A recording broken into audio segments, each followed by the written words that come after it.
dito sa video na to, makilala mo ang nasa katotohanan. Ang nasa katotohanan ay magsabi ng totoo, magsabi ng katotohanan. Wala nang ibang katotohanan na tinutukoy kundi ang salita lang ng Diyos, ang Biblia. Pag ang tao diehard sa relihiyon sa mga Romano, ito po'y walang basihan sa Biblia kung siya ay nasa katotohanan. Madalas magsabi, kapitulo bunganga, bersikulo laway. Kaya mga ka-branches, kailangan ng bawat isa sa atin, kailangan na tayo po'y sincero at suriin natin kung ang espiritu, kung ang relihiyon na pinapasukan natin, ito ba'y sa Diyos o ito ba'y sa masama. Dito sa Biblia, sabi po dito sa Biblia, atin pong babasahin ang Biblia na nakasulat dito sa 1 John chapter 4 verse 1. It says, "Dear friends, do not believe every spirit, but test the spirits to see whether they are from God, because many false prophets have gone out into the world." Kaya mga kabransis, kailangan nating masuri, no? Dahil malinaw sa Biblia na hindi lahat ng espiritu ay atin pong paniniwalaan. But tayo po'y pwedeng suriin at pwede natin sila na subukan at tingnan, suriin kung sila ba'y espiritu, kung sila ba'y grupo na galing sa Diyos. Sabi ng Diyos, many false prophets have gone out into the world. Maraming mga maraming mga bulaang propeta na dumating sa mundong ito. Isa na itong mga bulaang propeta sa panahon ni Magallanes, ni Magellan. No? Sila po'y nag-proclaim hindi sa Biblia, kundi itong larawan ni Santo Niño. No? Kaya kailangan gumising na po tayo, mga kabransis. Dahil tayo po'y matagal na panahon na tayo po'y nilinglang, tayo po'y dinaya, tayo po'y biktima ng kasinungalingan. At ngayon, sasabihin ko sa inyo na itong video na ito makatulong sa inyo. Itong dalawa, makikita at makilala mo kung sino sa kanila ang nagbigay ng payo na galing sa Biblia. At makilala mo kung sino sa kanila ang nagbigay ng payo na hindi galing sa Biblia, kundi galing sa ginawang tradisyon sa relihiyon. At diyan po tayo nagkamali. Panoorin ninyo, mga kabranches, ng video ito. Iyang gitukod ang 7 sacraments. Yung sinasabi mong 7 sacraments, ito yun. Ito raw ang mga sakramento. Yung pagpapari ang ugat ng lahat ng katarantaduhan sa Katoliko eh. Bakit ko sinasabing ugat taduhan yan sa Katoliko? Eh wala namang aral si Kristo sa kanyang mga saserdote, sa kanyang mga ministro na huwag mag-aasawa. Wala naman nun eh. Yun. Wala sa Biblia yun. Mga apostol nga mismo may asawa eh. Nagka-record na sa Guinness Book of World Records. Napakataas na binaya dahil sa pang-aabuso sexual ng mga paring Katoliko. Inaamin yan ng Papa. Kaya yung pagpapari na yan, sasabihin mo sakramento. Hindi sakramento yan. Demonyento yan eh. Pandemonyo yan eh. Bawal mag-asawa, di naman bawal mag-asawa sa Biblia. Niluloko niyo ang mga tao. Miski nga mga apostol, nag-asawa rin eh. Mag-asawa ka na kaysa sa nang re-rape ka ng bata. Katarantaduhan yan. Anything contrary, anumang bagay na kontra sa aral ni Kristo, hindi pwedeng sabihin sakramento.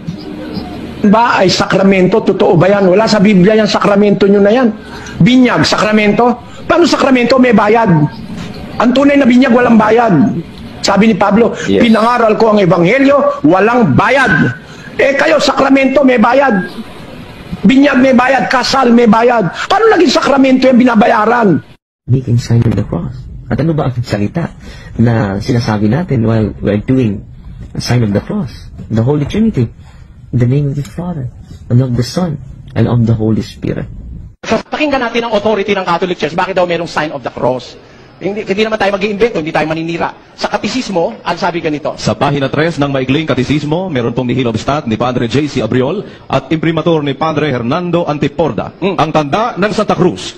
Ang tanda ng Santa Cruz, ang ipag-adya mo sa amin, Panginoon naming Diyos, sa mga kaaway namin. pang-adya raw, yung pagkukrus, pang-adya raw sa kaaway. Di ba yun ang nakalagay sa libro?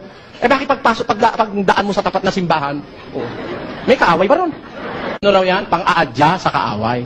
Bakit pag nasa loob ka ng simbahan at natapat ka sa altar, nag-aantanda ka ng Santa Cruz? May kaaway doon. Yung pare. Di ba? Sasagot naman yung pare, malaki yung krus niya kaysa sa inyo. Pag-adya mo ako.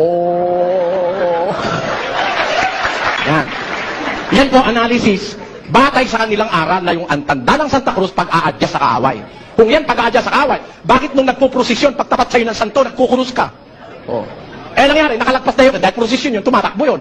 Nakalagpas na, hinabol pa sa kabilang kanto, nung matapat na naman yung sa santo, krus na naman uli. Ayan. Hindi ba kayo natatawa sa pinagkagagawa natin? Yan. Ganyan po, mag-aral lang tayo ng totoo. Hindi po tayo mapapabayaan. Itutuwid ng Diyos ang ating mga mali. Yan po isang maling aral ng Iglesia Katolika. Yung pag-aantanda ng santo. Pader, itingnog naman ko sa kumpisalan. Pader, saan sa ato, Brad? Di na kapakumpisal sa, wala naman yung kumpisal. Pahuway na ko. Sa Pader, mukumpisal unta ko. Saan unta man? Pader, mauwaw ko nimo. Ano uwaw ka na ko? Nakainom ko. Nakainom ko na siya. Kung ayaw ka, uwaw na ko. Utro sa kong nakainom. Dali, lingkod. Huwag kang tumingin sa alak pagka mapula, pagka nagbibigay ng kanyang kulay sa saro. Sa huli ay tumakagat ito na parang ahas at tumutukang parang ulupong. Alam mo, pag ang alak matapang, ayaw ng Diyos na iinumin niya ng kanyang mga anak eh. Ganito, yung nasa unang Timoteo 5:23, ginagamit ang alak doon bilang gamot. Basahin natin, kapatid na Daniel. Huwag kang iinom pa ng tubig lamang, kundi gumamit ka ng kaunting alak dahil sa iyong sikmura at sa iyong madalas na pagkakasakit. Merong sakit sa sikmura si Timoteo. Madalas siyang sinasaktan ng kanyang sakit sa sikmura. Kaya sabi ni Pablo, huwag tubig lang ang inumin mo, gumamit ka. Hindi sinabing uminom ka. Sabi niya, gumamit ka ng kaunting alak. Kung meron lang naman sakit yung sikmura mo, konti lang namang alak, ihahalo mo sa tubig. At saka hindi sinabing inumin. Sabi niya, gumamit ka ng kaunting alak, imimix mo lang. Huwag ka inom ng mismong alak. Kasi, alam mo, pag ang alak matapang, ayaw ng Diyos na iinumin niya ng kanyang mga anak eh. Sabi, huwag kang titingin pagka ang alak eh mapula. People. Unsang pari, they are the heart of Jesus to His people. Sila ang kasing-kasing ni Kristo. Priesthood in the Catholic Church is nonsense. It is an evil institution. Would you dare to challenge the Guinness Book of World Record, Catholic priest? Tell me that your priesthood is a sacrament. I disagree. Yung pagpapari ang ugat ng lahat ng katarantaduhan sa Katoliko eh. Huwag kayong magagalit ha, mga kababayang Katoliko. Nasa balita yan. At napatunayan na yan. Nasa Guinness Book of World Record yan. Nagbabayad ang mga pare ng milyon-milyong dolar sa mga nagreklamo na sila ay inasawa ng pare, hinalay ng pare, mga batang lalaki hinahalay ng pare, may mga pedophilia, etc. Basahin ko sandali. Paano kayo magalit sa akin? Kung gusto nyo kagalitan nyo ang Guinness Book of World Records. Kapatid na Daniel. Ito po ang greatest payout for sex abuse. The largest amount of compensation awarded to victims of sexual abuse is $660 million. Sa Los Angeles lang, di kasama dyan ng Washington, di kasama dyan ng ang buong Amerika. Inaamin ng Papa sa Roma. Talagang may mga pare ng re-rape. Di na kasi nila maitatago eh. Napakarami eh. Meron sa Australia. Cardinal pa nga eh. Meron doon sa gano'n. Meron sa galir eh. Marami sa buong mundo. Ito po ang balita ng BBC.com. Kapatid na Daniel. Amidst clerical abuse of nuns, including sexual slavery, February 6, 2019, Pope Francis has admitted that clerics have sexually abused nuns and in one case, they were kept as sex slaves. Kaparian, kagaguhan yan. Paano sasabihin sa karami? Ning sig artificial birth control kadahang yawa ana kay kontra nas kabubutos Ginoo ingon Ginoo go to the word and kasi nagsulti ana. Alam nyo kapatid, ganito po. Kaya nila sinasabi na wala raw pagkontrolin kasi hindi sila nagbabasa ng Biblia. Kung magbabasa lang sila, maintindihan nila. Nasa Biblia po, di lang nila alam kung saan babasahin. Salamat naman sa Diyos, alam ko kung saan babasahin. Pakinggan nyo ho, sa isang talata. Ngunit sinasabi ko ito, mga kapatid, ang panahon ay pinaikli upang mula ngayon, ang mga lalaking may asawa ay maging mga tulad sa wala. Ayan. Sabi po ni San Pablo, ang panahon pinaikli na. Maikli na rin ang buhay ng tao ngayon. Maaaring maiwanan mo na yung mga anak mo, bata pa. kung pinaikli na ang panahon, sabi niya, ang may asawa, maging katulad sa walang asawa. Ibig sabihin, kung may asawa ka man, tutulad ka sa walang asawa, edi hindi ka mag-aanak ng mag-aanak, magkokontrol ka. Yung sabihin yung magpakarami ang mga tao, dadalawa pa lang sila sa mundo noon. At sa kanong halimbawa, magunaw yung 1,000 una, ang natira 8. Sinabi ng Diyos doon sa 8, kalatan nyo ang lupa, magpalaanakin kayo, magpakarami kayo. Pero ngayon, no, napakarami ng tao. Meron na nga mga tao, wala nang matirahan eh. Sa isang bansa, sa Pilipinas, marami tayong mga kababayan, nakatira na lang dyan sa mga estero at saka doon sa mga tabing dagat, sa dami na ng tao.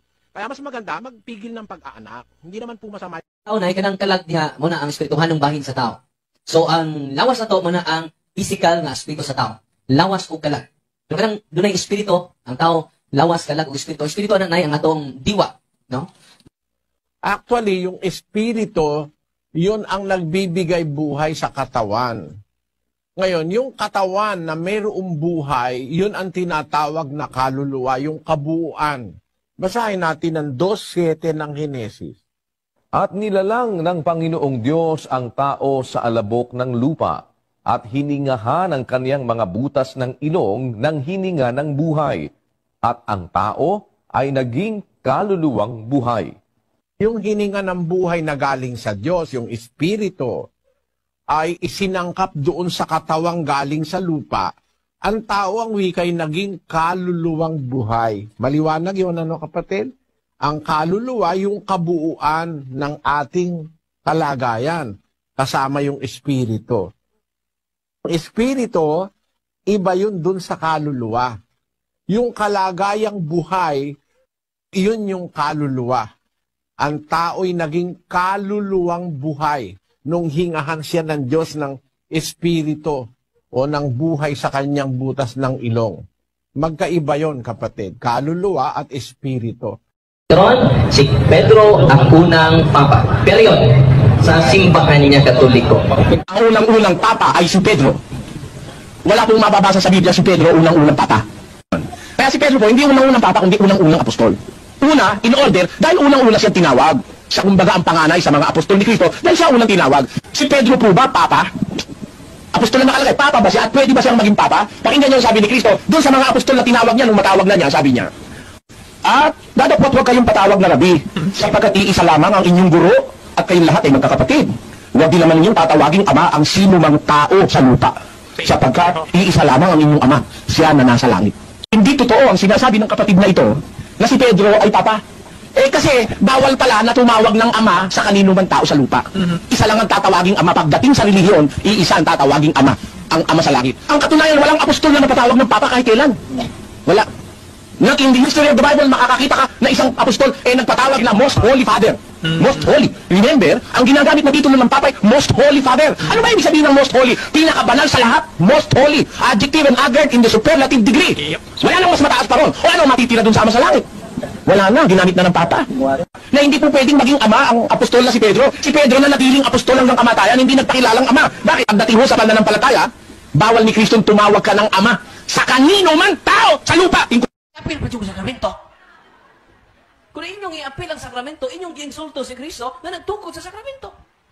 Father, magapon akong silingan, Father. Nagbuwag man, ikasal mo sa pare. Katao, ang ikinahanglan sa kasal.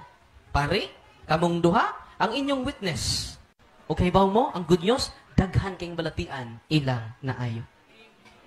Kasi kung mas mabuti pa nga yung kasal sa gobyerno kaysa sa kasal sa relihiyon eh. Kasal ng pastor, may handog. Pinagkakakwartahan nila yung kasal na yan eh. Pero kung pag-uusapan natin Biblia, no?